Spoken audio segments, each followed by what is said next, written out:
It's time to sit back, relax, and listen to Conversations with Joan. Conversations with Joan will inspire, motivate, and empower you. Live your best life now. Listen, learn, think, and decide. And now, here's your host, Joan Herman. Welcome to Change Your Attitude, Change Your Life's Conversations with Joan. I'm Joan Herman. Thanks for tuning in. Conversations with Joan focuses on topics that are important to your life, from health and wellness to professional development to personal well-being. Change makers join me to share their insights, tips, and strategies so you can thrive and live your best life now. Thank you for taking time for yourself, and thank you for letting us be a part of your life. Now, let's start talking. At age 3, today's guest, Ed Hajim, was kidnapped by his father, driven cross-country, and told his mother was dead. Ed was bounced from foster homes to orphanages, living a daily struggle to survive. He joins us today to provide insight into what he learned from some of his life's defining moments. Ed is chairman of High Vista Strategies and has served as a senior executive at firms such as Hutton, Lehman Brothers, and other financial institutions. He is the author of the book, On the Road Less Traveled, An Unlikely Journey from the Orphanage to the Boardroom. Welcome, Ed. Thank you so much for joining us. Well, thank you for having me. So, Ed, you have such an inspiring story because it really is a wonderful example of what each of us has the power to overcome. So let's start off by talking a little bit about what you experienced as a child and what led up to your father kidnapping you. Well, Dad and I've learned a lot about people from writing this book, but my father basically came as a baby in 1900 and over the 18 or 20 years became very, very successful. And by 1929, had substantial fortune. In fact, the picture of the book shows him next to his own airplane. He had buildings in Manhattan and so forth. Between 29 and 33, he lost everything, and including his mother died, which was an enormous hit to him because he was very close to his mother. And as he said, in 33, he decided either to commit suicide or drive across country. And luckily, lucky for me, he decided to drive across country. On the way cross country, he stopped at a cousin's house. He was unwelcomed. The cousin had 5 children. Nobody wanted anybody to visit. And anyway, during a 2-week period, he fell in love with the 5th of the 6 children. And she was a young 18-year-old daughter. And shockingly, they got married. He went off to California. And but he was a very difficult character, and having lost all of his money, really didn't ever recover from that. After 3 years of marriage, and I guess the only happiness they had was my birth in 1936, and my mother, being a very young woman, had a difficult time dealing with my father's unusual habits. And by 1939, she had it, and she decided to get divorced, got custody of me, and took me from Los Angeles back to her family in St. Louis, where she wasn't terribly welcome. My father got visiting rights and $5 a week in alimony and child support. On the first Sunday, he visited me driving 1,800 miles from Los Angeles to St. Louis. He found me so-called unkept and decided instead of taking me to a movie or to the park, he got back on Highway 66, which is on the cover of our book, and drove me back to Los Angeles, told me that I'd never see my mother again. A few weeks later, I guess he told me my mother died, called my mother and told her not to look for us. So he essentially kidnapped me. And that started a 15-year period of we living first in hotel rooms and motel rooms while he was at sea. He was a merchant marine. And then when the war started, he had to go to sea full time, was commissioned as an officer in the merchant marines. I ended up in 5 foster homes during the period 1941 through 1946. I returned to my father. He came back on the East Coast. We flew across country. We spent a year together in the YMCA on 34th Street, where I learned in New York City, and then finally in a hotel room in Coney Island, where I went to school. He had great difficulty finding land-based work, so he went back to sea, and I ended up in 2 orphanages. The first was from age 11 to 14. When I aged out of that orphanage, my father totally disappeared, which is another long story, and I became a ward of the state and was put in the second orphanage in Yonkers, New York, where it was close to a very good high school. I put my head down, worked pretty hard, and was able to get my ticket out of my situation by getting an NROTC scholarship.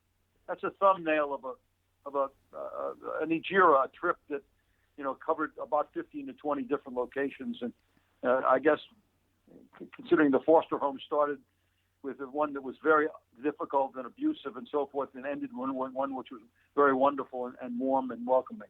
So you mentioned that one of your foster care experiences was difficult and that you suffered abuse. And how did that impact you? And you said you had a good foster experience after that, but what about then when you were in the orphanages? What were those experiences like? All of these experiences required rites of passage. And, they were never easy. It's hard for anybody to understand, but going from one schoolyard to the next, or going from one orphanage to the next, you have to find your place. And it is not easy, but once you do it, you gain a great capability, which is you're adaptable. You learn how to find your way through difficult circumstances, become very self-reliant. In fact, in my book and in my conversations with people, I believe that disadvantages become advantages over a lifetime. If you look at my life, I remember reading something about you, Joan, seeking change. I changed so many times my first 18 years. I not only, got used to change, I actually sought change and embraced change. And in my business life, I always asked, what's next? Because I felt that's very important. But since I conquered change as a youngster, I was able to handle it through my entire life during good business experiences and some really bad ones. One in particular was Lehman Brothers, where I kind of did everything right for 7 years, and it still turned out wrong. It's another thing I want to communicate to people. Sometimes you will do everything right for even a reasonable period of time, and still will come out wrong. You have to accept that. And my childhood allowed me to do that, because even leaving the last foster home, which was terrific, I had to leave them and had to go back to my father, which was a question mark. Having to adjust to that and accepting it really helped me my entire life. Some of the things that you were saying, while what you experienced was an extreme situation, I do agree with you that sometimes we may mollycoddle our children too much because we're not teaching them resiliency skills. If we make life too easy, I think we do a disservice to children. It's not real. That's not the way life is. I spent 7 years at Lehman Brothers, and it's documented in the book, and I'm not embarrassed with saying I did a very good job in a very difficult situation. The boss and I didn't get along. I wouldn't back him because he wanted to push out the chairman, and he basically pushed me out. And so now, but there's another example of what you learn as a child. Try never to be a victim. It's extremely hard, because if you use that energy, instead of using it as being a victim, energy on working on what's next, which is just as hard. In my case, at Lehman Brothers, I could have fought him, but instead that I looked at what's next. I found my dream job, which was to be the chairman and CEO of a small investment bank, and really the best part of my life was the next 15 years. I agree with everything you're saying. There were points in my life where I could have been a victim and I could have stayed there. And I like to say that Nike has the best slogan ever, just do it, because you just do it. There really isn't a secret to it. You just do it. But why do you think people like you... Next thing rather than what's past, because that's gone. That's over. And in many respects, if you fight it, it doesn't do any good. Or if you're annoyed at somebody, or you try to take it on somebody, all you're doing is using energy that can be used in a positive vein and going forward and looking. And by the way, looking what's next not easy. And you got to use. There's a lot of energy required to find out what's next, what's right for you. Do you think that the experiences you've had, that they help you appreciate the good times more? Well, I ask people to try to establish the principles early in life. And the one principle I have now at my age is gratitude.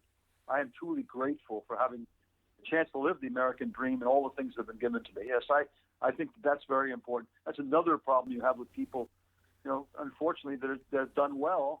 The children don't have quite the gratitude that I have. I can look back at my life and say I've been very, very lucky, and I'm very grateful for everything that's happened to me. You write about 4 Ps, and you teach these. What are the Ps?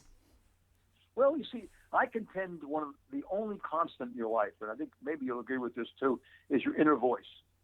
And I think it's very important you develop a language with your inner voice. You just don't jump around all the time. Or like the old Chinese medicine cabinet where you have drawers you put things into. And I have come up with what I consider to be a language. 4 Ps: find your passions, find your principles, find your partners, and then find your plans. Finding your passion is the most important thing, and that really starts, with yourself. There's 4 other words which I use: self, family, work, and community. Those are the 4 buckets of life. The 4 P's are poured into those 4 buckets. You find your passion. Find what really turns you on, what really excites you, what makes you get out of bed in the morning, And passion is an overused word. It's a combination of your talents, your interests, your likes, your dislikes, and the context of your life. What period of history do you live in? Because you can have certain kinds of passions have to fit into that context. My move from high school, when they first start forming, math, science, baseball, basketball, and girls, and over a lifetime, those morphed. And I recommend to people as they keep track of their passions and how they change. College, math and science turned into engineering. Baseball and basketball, after my freshman year, turned into intramurals and extracurricular activities. And I found in extracurricular activities, basically, I found my passion. I started a humor magazine, and I put 30 people together. The president was against it, the provost was against it, the head librarian was against it. But putting people together to accomplish a task, solve a problem, produce a product, became my passion. And inside that passion, I found what I really got excited about was helping people do better than they thought they could, have them exceed their own expectations. So I found my passion. Then find your principles. And I found my principles early because I went to a Catholic school, and I was taught the Golden Rule and the First Commandments with the Golden Rule. The nuns were very strict, and that sort of set my path. But all through my life, I've collected principles, and I have them on yellow pads. I hang them on my wall when I find them, and all through life, they can help you. One which really helped me during my business life was I found early on that if you don't care who gets the credit, you can accomplish almost anything. And I think that's one of the things that I have hanging on my wall now. And then, of course, as I said, my last principle now is gratitude. Then find your partners. Find someone to love. Find someone you can share your life with. Find someone who will support you and who you can support. And, I find that in today's world, more than also in my world, collaboration is vital. I find I'm only as good as the people I surround myself with. I spend a lot of time on partners. I have a whole experience there, groups of partners, life partners. And then, of course, I found in my lifetime, you look at my book, when I had good partners, I succeeded. When I had no partners or bad partners, I failed. Family plans. I was accosted by one of my talks to a college group, and I said, "You give me a lot of ideas, too many ideas. Ed. Tell me one thing to do." And I said, "Sit down right now and physically write down your plans, where you want to go and how you think you might get there. And while you're doing it, think about your lifetime and think about the trends, think about the cycles, think about the waves that basically you can catch during your life. Try to think of some way of getting your wind at your back. Read some of the really important people's biographies and see that you recognize that most of them had the wind at their back for at least part of their life. I'll use you 2 examples. I took over this small investment bank in 1983, and over a 15-year period, we grew it over 20-fold, from $20 million in revenues to over almost $500 million. And we bought it and sold it and bought it again and sold it again finally to a Dutch bank, and which really brought closure to my business life. And people gave me a lot of credit for it, and we did a good job. But I had the wind at my back. The market during that period was up 10 times. I'll use another example, which is totally different. A friend of mine who was graduated in surgery and basically focused on back surgery, decided the real latent demand for back surgery was in Africa. So he went to Ethiopia, went to the Mother Teresa Clinic and opened a back surgery capability there. If you look at his brochure, hundreds of smiling faces over a lifetime. He saved their lives by solving curvature of the back. And basically, those are the kinds he had the wind at his back. There's huge demand for that. There's huge demand for my particular product, but you can find it in today's world. AI and robotics, digitization, nanoscience. There's just so many of these waves. Find one that excites you and get on it. That's my 4 Ps. I also think you might have, if you get all the 4 Ps right, you might end up getting the 5th P, which is purpose. When you were starting to explain about the 4 Ps, you said something very interesting where you talked about the importance of the inner voice. And I think at the heart of achieving everything you just described to us, we have to pay attention to the way we speak to ourselves. We talk to ourselves in a way we would never speak to another human being. So what is your inner voice like? Are you a cheerleader for yourself? Oh, that's exactly what I'm saying. These 4 Ps are piled into my inner voice. And when I got in trouble many, many times, either my own fault or other people's fault, my voice said to me, "You can do it, Ed." And that's the mantra you want to build in. And I always try to get young people to have them reach and stretch, because there's only two results when you do something. One is success, the other is a learning experience. And early failure is a gift. And you'll see it in my book. When I failed at age 35, it was an enormous gift for me. It focused me on what I could do and what I couldn't do. But the inner voice is very important. It's got to be supportive, and it has to come. It has to basically say to you all the time, "Attaboy," give yourself credit. Also, because if you're giving out credit to other people, which you should do in your lifetime, somebody's got to give you credit, and your inner voice can do that. Ed, you did a good job. Ed, you did okay. But Ed, you can do this. Or Ed, you're heading in the wrong direction. Let's go back and look at some of the things you said about yourself. You really shouldn't be here at this point in time. And that's really we talk to ourselves, as you said, much more than people think, and it's the only constant. You have parents at the beginning; they pass out. Then you have a spouse, and even that lasts a long time, possibly. Sometimes it doesn't. But your inner voice is always there, and if you develop a good relationship with it, it really is helpful. And so I'm a big proponent of that early on, and people don't recognize it. They really don't. And I also agree with you when you were talking about failure, because I think that's the biggest roadblock we put in place for ourselves. We have this fear of this thing called failure, but I've eliminated the word failure in my life. I just look at everything that doesn't work out the way I want it to as a learning experience. No, it is a learning experience. In fact, when you reach too far, you learn something that you can really use. I'll take my sophomore year. I decided between pure science and engineering. So instead of taking I was an engineering course. I took this physicist course instead of the engineering physics course. I was in a room full of physicists, and I figured, maybe I'd be a physicist. I found out in 6 months I didn't want to be a physicist, and I couldn't handle it either. Because not that I wasn't smart enough, I just wasn't willing to put the time and energy in, because it took more time and energy than I could really expend. It took away from everything else I was doing. I got a D+ in the course. I got out of it back in engineering physics, and I did just fine. But you find out by reaching, and I'm going to say, I tell young people, never waste the summer, and get out on your own and do something. My sophomore year, I hitchhiked up to the St. Lawrence Seaway and got on a team of blasting people, and it's the great experiences ever. Different when you're on your own. And then, today it's very hard. You can't recreate my background. Nobody can be an orphan or work in foster homes, but you can go out in the summertime and work in a hospital in Kentucky, or you go to become a bartender in Banff Springs, Canada.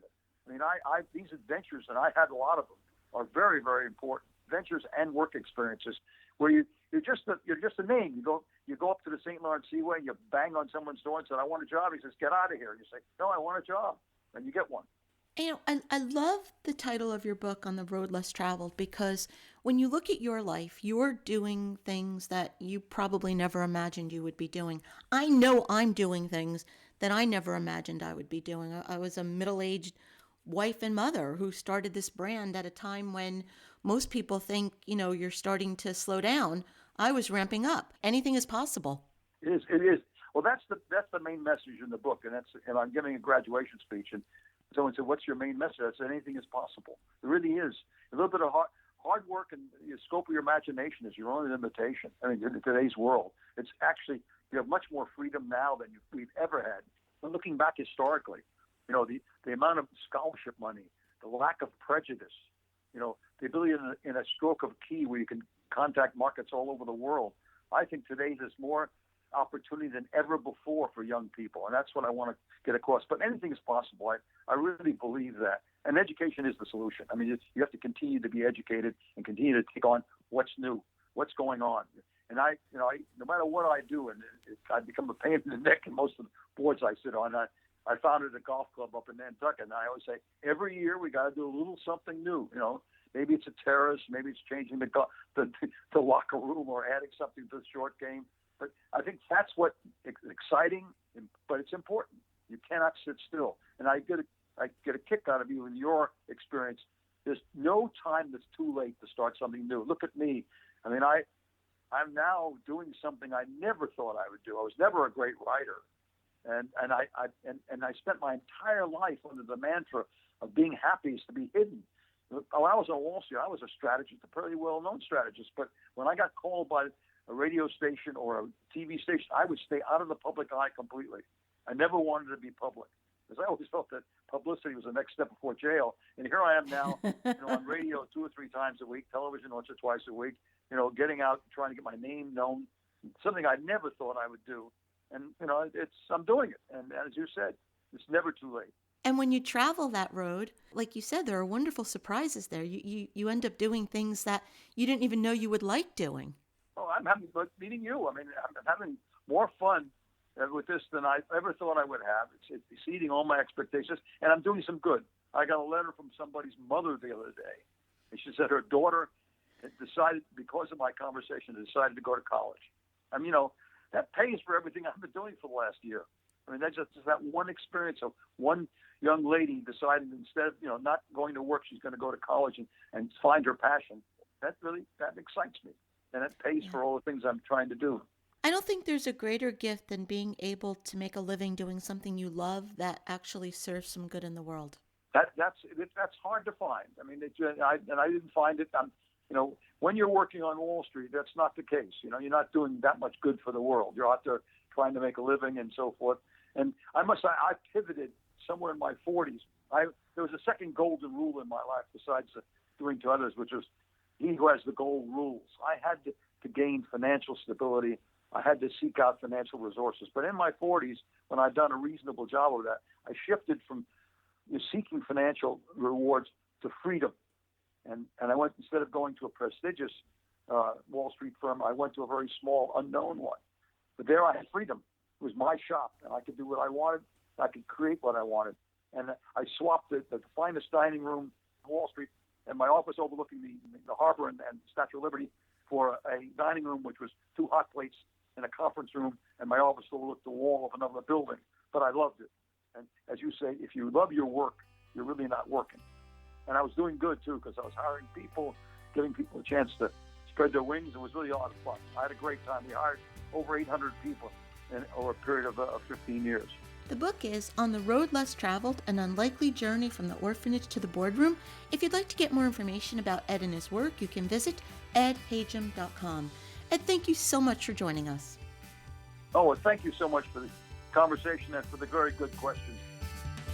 Thank you for joining us. I hope you found the show informative. At Change Your Attitude, Change Your Life, we believe that knowledge is power. Take what you've learned, apply it, and live your best life now. Remember that the information provided is the opinion of our guest and should never replace the advice of a professional who knows your personal situation. If you'd like more information, visit our website, cyacyl.com. That stands for Change Your Attitude, Change Your Life. While on our site, listen to past shows on demand, read the digital magazine, sign up for our mailing list, and be sure to follow the show on social media. Until next time, this is Joan Herman. Thanks for tuning in.